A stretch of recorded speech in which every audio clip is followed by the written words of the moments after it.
पाटील पकडला गेल्याची माहिती पोलिसांनी दिली, परंतु अजून यामध्ये किती ललित मोकाट आहे या ड्रग्समध्ये, या माफियामध्ये, याचं उत्तर पोलिसांच्याकडून अपेक्षित आहे. खरं तर त्या आरोपींनी सांगितलं की मला पळवल्या गेलं. मला कळत नाही की हे पळवणारे प्यादे कोण आणि हे पळवून लावणारे कोण, याचं उत्तर लोकांच्या पुढे आलं पाहिजे. आणि महायुती सरकारमधील नेमका कोण मोठा वरदस्त आणि आशीर्वाद या ललितला होता, ही सुद्धा चौकशी उघड झाली पाहिजे. आणि रुग्णालयातून जे ड्रग पुरवण्याचे जे काही धंदे आहे, यामध्ये या ड्रग्सचे धागेदोरे सरकारने या राज्यात कुठपर्यंत पोहोचले आहे. कारण चंद्रपुरापर्यंत हे ड्रग्सचे धागेदोरे पोहोचल्याची माहिती आमच्याकडे आहे. महाविद्यालयीन विद्यार्थ्यांमध्ये सुद्धा या ड्रग्सच्या माध्यमातून पोरांना एडिक्ट करण्याचं काम हे रॅकेट चालवत आहे. म्हणून धागेदोरे नेमक्या कुठपर्यंत आहेत, या सगळ्या प्रकरणाची उच्चस्तरीय चौकशी व्हावी. आणि ती चौकशी निवृत्त न्यायाधीश तर करतीलच, पण स्पेशल एसआयटी ग्रुप कडून ही चौकशी व्हावी अशी माझी मागणी आहे. यामध्ये ससून रुग्णालयातील जो वार्ड क्रमांक 16 आहे आणि या 16च्या वार्डचं काय रहस्य नेमकं आहे हे सुद्धा लोकांना कळलं पाहिजे. तुम्हाला ललित पाटील ज्यावेळेस जेलमध्ये होते त्यावेळेस जेलमध्ये सुद्धा ड्रग्स मोठ्या प्रमाणात सापडले गेलेत, पकडल्या गेलेत, ही माहिती लपून राहिलं नाही. हे सगळं सुरू असताना म्हणजे त्या तुरुंगामध्ये चरस सापडली, ड्रग्स सापडले. हा माणूस पळून जाऊन धुळे, छत्रपती संभाजीनगर आणि कर्नाटकावरून चेन्नईला जात असताना पोलिसांनी अटक केली. हे त्यावेळेस इतका तो महाराष्ट्रात फिरत असताना पोलीस, पुण्याचे पोलीस विशेषतः काय करत होते हा खरा प्रश्न आहे. त्यांना याकडे त्यांचं लक्ष नव्हतं का, हे या ठिकाणी सांगितलं पाहिजे. ललित पाटीलला पकडलं म्हणजे सर्व आता आलबेल झालं आणि हा व्यवसाय पूर्णतः थांबला अशी, आणि सगळे सर्व प्रकरण मिटलं असं सरकारने आव आणू नये. आणि त्याला कोणाची फूस होती, कोणी पळवलं आणि त्यामध्ये पुन्हा कोण कोण आहेत, ही सर्व चौकशी होण्याची आवश्यकता आहे. यासाठी उच्च स्तरीय चौकशीची मागणी मी करतो आहे. हा एक विषय आपल्या पुढे आलेला आहे. दुसरा विषय, काल सरकारने ओबीसीच्या मीटिंगचे इतिवृत्त प्रसिद्ध केलंय आणि ते इतिवृत्त लोकांच्या पुढे आणलंय.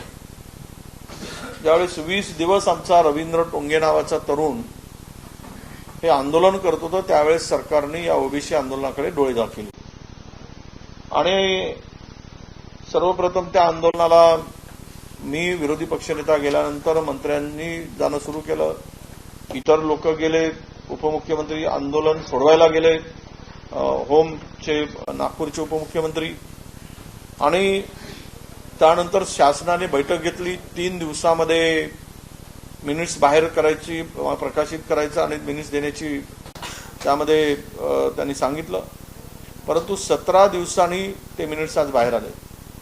या मिनिट्समध्ये आम्ही 15 ऑक्टोबरला विविध संघटनांची ओबीसीची बैठक घेतली आणि ओबीसी बैठकीमध्ये सरकारवर आम्ही नाराजी व्यक्त केली आणि मागणी केली की लवकरात लवकर मिनिट्स द्या. त्यानंतर हे मिनिट्स प्रकाशित झाले. या मिनिट्समध्ये बैठकीचं खोदा पहाड निकला चोवा अशीच परिस्थिती आत्ताची आहे. जे विषय जुने होते त्याच विषयाला आम्ही पूर्ण करू म्हणून सांगितलं. खरं तर जातनिहाय जनगणनेचा जो विषय आहे तो सातत्यानं आम्ही मागणी करतो आहोत. राहुल गांधींनी, माननीय आमचे नेते, त्यांनी सुद्धा जातनिहाय जनगणनेची मागणी केली आणि आत्ताही सरकारने सांगितलं आम्ही अनुकूल आहोत. अरे अनुकूल कसले आहात?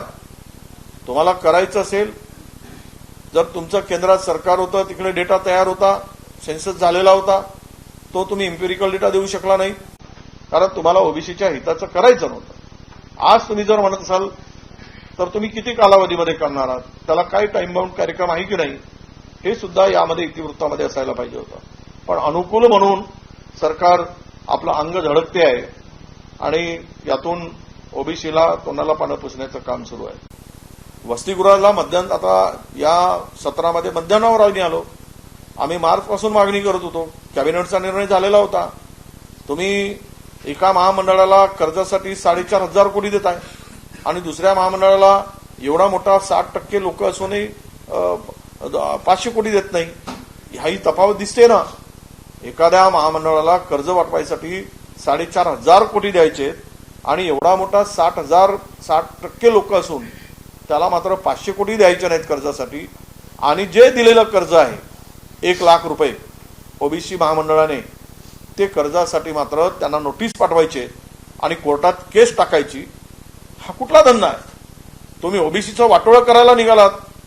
ओबीसी मुलांवर ज्या पोरांनी छोटासा व्यवसायासाठी कर्ज घेतलं त्याला तुम्ही कर्ज वसुलीसाठी कोर्टाच्या नोटीस धाडताय आणि त्याला हे सांगताय काय की तुम्हाला आम्ही न्याय देऊ. ही दुपट्टी भूमिका या सरकारची या ठिकाणी आहे. म्हणून मला एवढंच सांगायचं आहे, हे मिनिट्स जाहीर केले असले तरी आम्ही या संदर्भात समाधानी नाही. कारण MVAचं सरकार होतं, कॅबिनेटचा निर्णय झाला होता की ओबीसी समाजासाठी स्वतंत्र सावित्रीबाई फुले नावाची घरकुल योजना सुरू करायची. त्यासाठी 500 कोटीची तरतूद त्यावेळेस आम्ही केली होती. पण ते घरकुल योजना यांनी पूर्णत्वास आणूनच दिली नाही. असे अनेक विषय आहेत. वसतिगृहांचा विषय आहे, फायनान्स दाबून ठेवतो.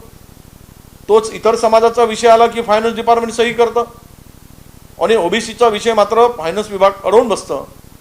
हा सुद्धा आम्हाला दिसतोय. गेल्या 1.5 महिन्यापासून खुद्द मंत्री सांगतायत वसतिगृहाचा विषय आम्ही फायनान्स विभागाकडे पाठवला पण फायनान्स विभागाकडून त्याला क्लिअरन्स मिळालं नाही. हे काय दर्शवत आहे? ओबीसीचा वाटोळं करायचं दर्शवत आहे. आणि म्हणून हे जे काही मिनिट्स काढले यामध्ये अंमलबजावणी मात्र कधीपासून होणार हे कुठेही सांगितलं नाही. वसतिगृहांचा विषय तसाच आहे आणि यामध्ये 50 वरून 75 की करण्याची घोषणा फॉरेन स्कॉलरशिपची केली. पण त्यामध्येही सुद्धा कुठलाही कधी करणार, काय करणार हे काही सांगितलं नाही. आणि त्याबरोबरच अनेक विषय आहेत की स्वाधार योजनेचा विषय आहे. स्वाधार योजनेच्या संदर्भात काहीही निर्णय झाला नाही. वसतिगृह सुरू करतील त्याला 100ची मर्यादा आहे आणि त्यामध्ये जर अधिकची मुलं आहेत तर त्याला स्वाधार योजनेचं मदत करून ते करण्याची आवश्यकता आहे. म्हणून माझी आत्ताची मागणी ही आहे की या 3-4 विषय महत्त्वाचे जे आहेत, तो घरकुलाचा विषय असेल, त्याबरोबर शिष्यवृत्तीचा विषय असेल, स्कॉलरशिपचा विषय आहे, त्याच्या पलीकडे जाऊन वसतिगृहांचा विषय आहे, स्वाधार योजनेचा विषय आहे आणि महाज्योतीला जो निधी देत आहे, तुम्ही महाज्योतीला ओबीसीसाठी भटक्यासाठी हा निधी देत असताना तुम्ही लक्ष घालायला पाहिजे की यांची संख्या किती आहे. जर 52%च्या वर लोकसंख्या असेल तर तुम्ही इतरांच्या बरोबर त्याला निधी देणार तर या समाजातला न्याय दिल्याचं तुम्हाला तरी समाधान मिळेल का? हा प्रश्न माझा सरकारला आहे. आणि यासाठी आपण या महाज्योतीमधला गोंधळ थांबवावा आणि लोकसंख्येनुसार महाज्योतीला पैसे द्यावेत आणि बाकीच्या योजना पूर्ण कराव्यात अशी आमची सरकारला मागणी आहे आणि विनंती पण. राहिला आत्ता शेतकऱ्यांच्या संदर्भात की एकूण गावामध्ये 3,900 गावं ज्यामध्ये सोयाबीनचं पीक पूर्णतः उद्ध्वस्त झालेला होता, त्यामध्ये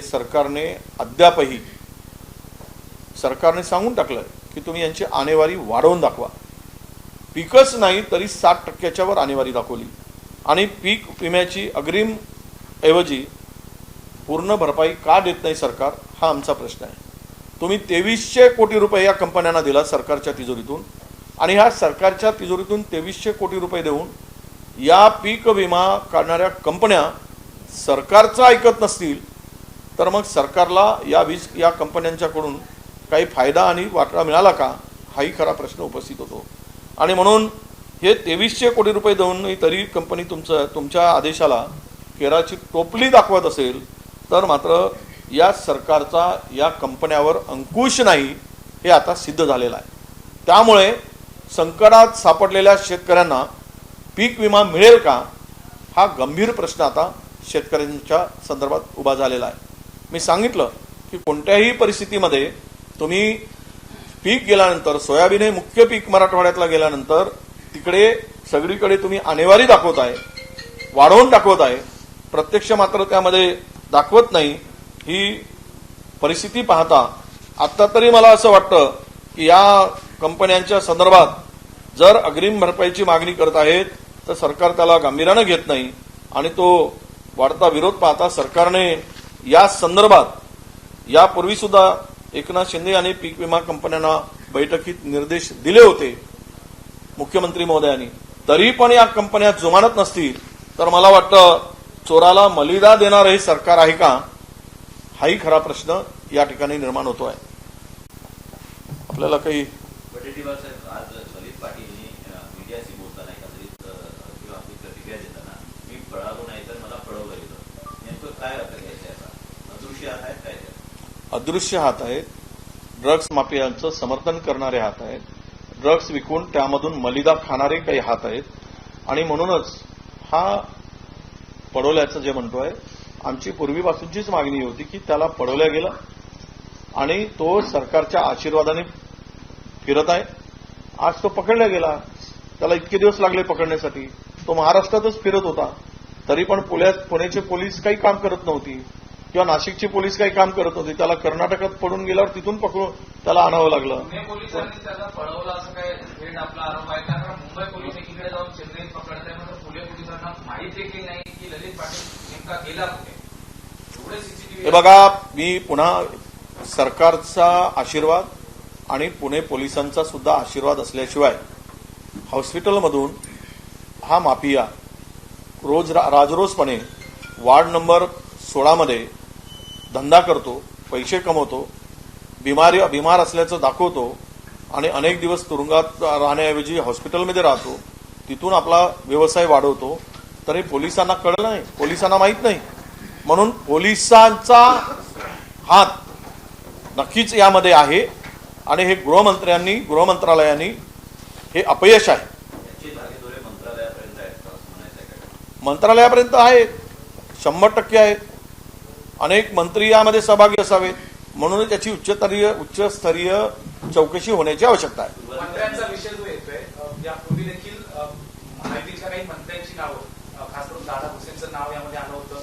त्यांनी त्याचा उद्धव ठाकरे गटाशी कसं संपर्क आहे असं दाखवण्याचा प्रयत्न केला. मात्र ज्या पद्धतीनं कारखाने नाशिक भागात चालू होते, सोलापूरला एक कारखाना आला, एवढं सगळं होत असताना मंत्र्यांची नावं थेट पण याच्यात असताना तुम्ही नेमकं कशा पद्धतीनं चौकशी अपेक्षा करताय? नाही, 2 गोष्टी लक्षात घेतल्या पाहिजे. हा या सरकारमधील अंतर्गत जो वाद आहे हा महत्वाचा विषय. जो ज्या ठिकाणी ज्यांना जागा बळकवायची असते त्यांना त्या ठिकाणी तो नको असलेला माणूस आणि त्याचे धंदे उजागर करण्याचं काम सुरू झालेलं आहे. ते अनेक मंत्र्यांच्या संदर्भात आहे. त्याला डॅमेज करून आपला माणूस त्या ठिकाणी बसवणं हा सुद्धा एक या सरकारमधील अंतर्गत कलहामध्ये हे सुरू झालेला आहे किंवा तो एक त्यामधून ते दिसते आहे. म्हणजे अमुक ठिकाणी अमुक माणूस डोईजड आहे तर त्याला बाजूला करून दुसरा माणूस त्या ठिकाणी बसवायचा आणि त्याला अशा पद्धतीनं प्रकरणं काढून तिकडे नामोहरण करायचं, बदनाम करायचं आणि त्याला उघड पाडायचं. हे कोण पाडते? हे सरकारचेच प्रतिनिधी पाडतायत. हे सरकारकडूनच उघड केलं जात आहे.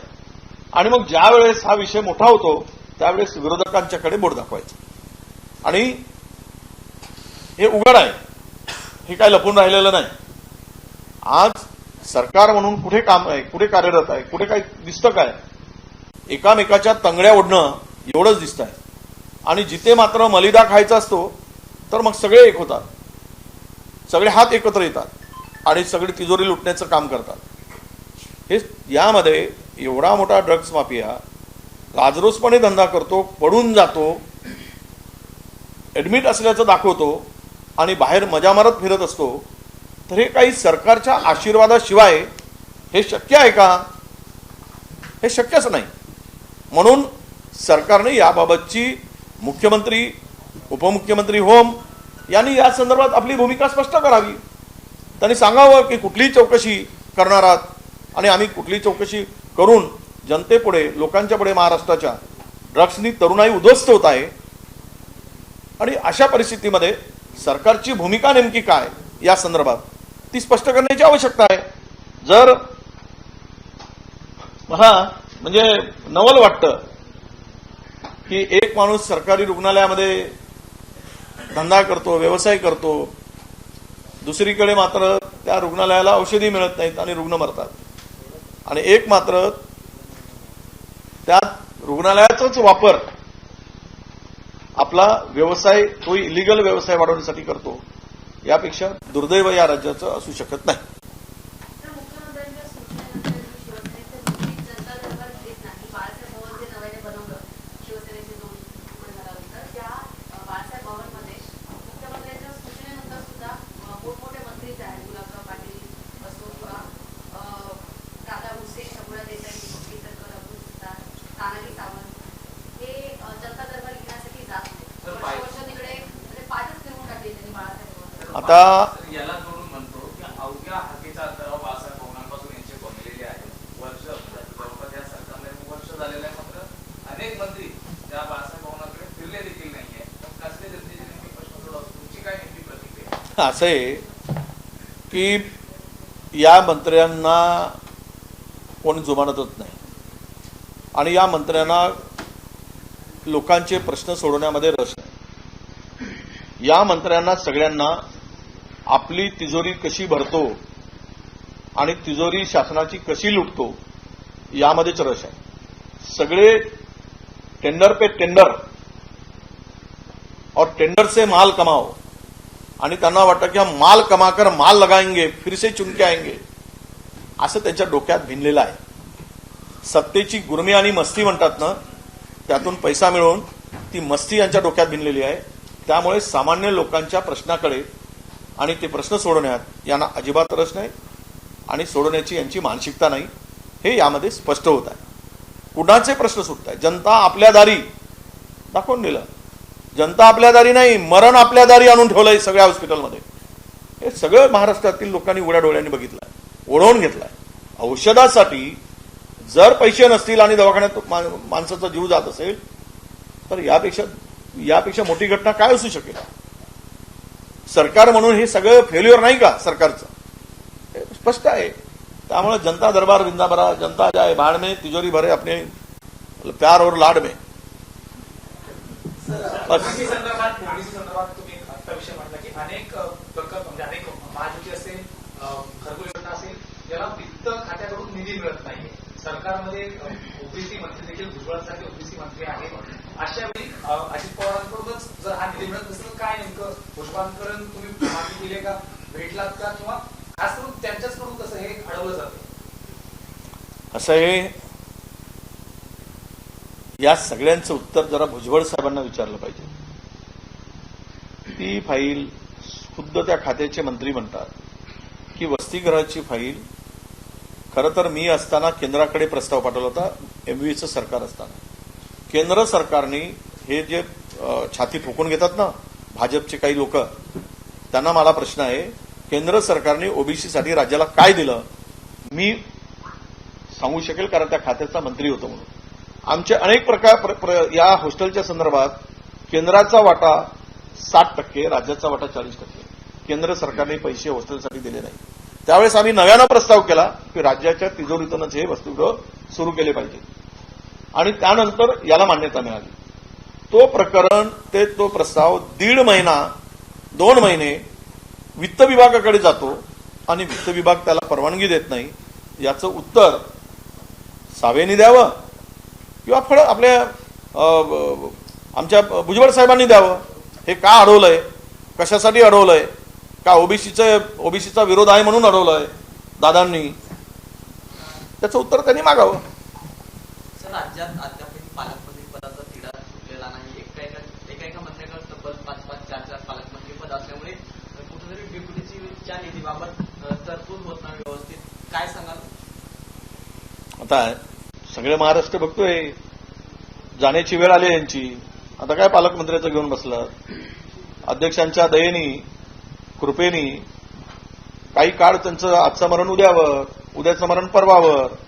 तिरडी तयार आहे, फक्त ते कधी टाकायची लटायची ते अध्यक्ष काढत आहेत दिवस. म्हणजे काय म्हणतात त्याला, पेशंट गेलेला आहे पण व्हेंटिलेटरवर त्याला जिवंत ठेवलेला आहे अध्यक्षांच्या कृपेमुळे.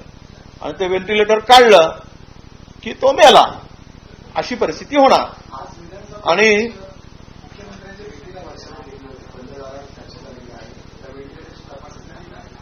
कदाचित सांगायला गेले असावेत की बाबा तुमचे दिवस भरले, आता मी काही करू शकत नाही कारण कोर्टाने मला हाणलं, असं म्हणायला गेले. कदाचित असं असावं असं मला वाटतं.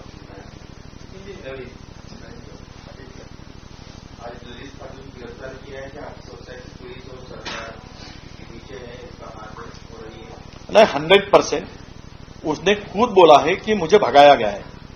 इसका मतलब कौन भगा सकता है? सरकार जिसकी है वही भगा सकते हैं.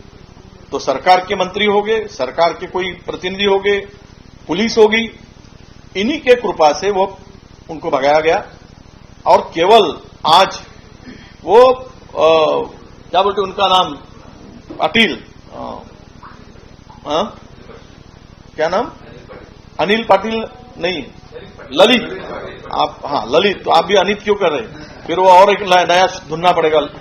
हाँ, तो वो ललित पाटिल पकड़ने से इस पर पर्दा नहीं गिर सकता.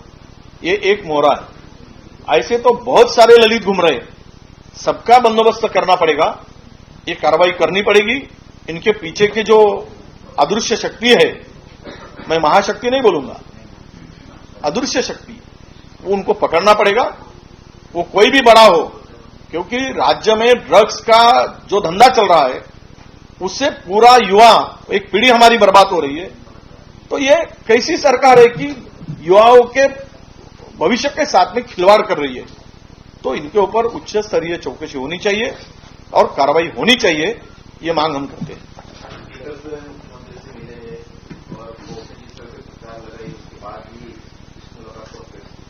नहीं, अभी बंददार चर्चा के बारे में जो आप कह रहे हैं, हो सकता है कि उन्होंने हैंड्सअप किया होगा. अब तो मुझे बहुत फटकार लगी है, अब मैं क्या करूं, आप जाने के दिन आ गए, ये कान में बताने को आ गया, ऐसा बोला होगा. और वो तो सवाल ही नहीं. अब तो जाने के दिन क्या है, जो पेशेंट तो ऑलरेडी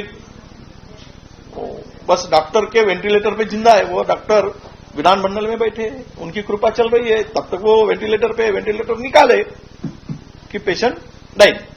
महायुति में शेयरिंग को लेकर खींचतान दिखाई दे रही है. कल 2 दिन पहले मुख्यमंत्री ने सांसदों के साथ बैठक की. 22 सीटें का वो उनका दावा है, लेकिन जो 22 सीटें में अजित पवार की 2 सीटें रायगढ़ की और बाकी जिलों की सीट जो है उस पर भी उनका दावा है. तो ऐसे में आपको लगता है कि देखो, मुझे लगता है ये शिंदे गठ जो है ये पार्टी नहीं है, ये स्प्लिट हुआ एक छोटा सा. मैं ये कहता हूं कि वो रोहित पवार ने जो कहा था कि एडजस्टमेंट है, इनकी बार्गेनिंग पावर नहीं है. इसमें से बहुत सारे लोग बीजेपी की तरफ से खड़े होंगे, रहना ही पड़ेगा, वो राह देख रहे हैं. अब उनको बीजेपी कितने लोगों को एडजस्ट करती है वो पता नहीं. अब 22 जगह जो डिमांड की है, मैं तो बोलता हूं कि नसीब से 12 भी मिले तो बहुत हो गया. वो भी देने के लिए भाजपा तैयार नहीं है, ये अंदर की बात है. अब रहा 2-4 लोगों को दे देंगे, सीएम साहब के लड़के को वगैरह वगैरह. अब बाकी के तो खत्म ही है. वैसे वो कोई राजनीति में उनका अभी कोई ये नहीं रहा है, वो खत्म हो चुके हैं राजनीति से. मैं दावे के साथ में कहता हूं, इसमें से कोई चुन के नहीं आने वाले, 2-3 लोग छोड़ गए. अगर ये लगता है कि हम लोग 50 करोड़ रुपए पैसे कमाया है और पार्लियामेंट में खर्चा करेंगे तो लोग पैसा खाएंगे, पर इनको चुन के नहीं देंगे. तो सवाल इनकी जो बार्गेनिंग है, चाहे वो अजीत दादा की हो चाहे शिंदे की हो, ये बार्गेनिंग पावर इनकी खत्म हो चुकी है. अब इनको वो जो कहते हैं ना, रास्ते का भिखारी, भगवान के नाम दे दे बाबा, अल्लाह के नाम दे दे बाबा, तो ये भाजपा के साथ में जाएंगे. भगवान के नाम दे दे बाबा, अल्लाह के नाम दे दे बाबा, हमारे को कुछ दया करके कुछ तो दे दे बाबा, ये उनको करना पड़ेगा. राहुल गांधी ने अदानी कांग्रेस पर प्रेस कॉन्फ्रेंस की और उनको जो पूछा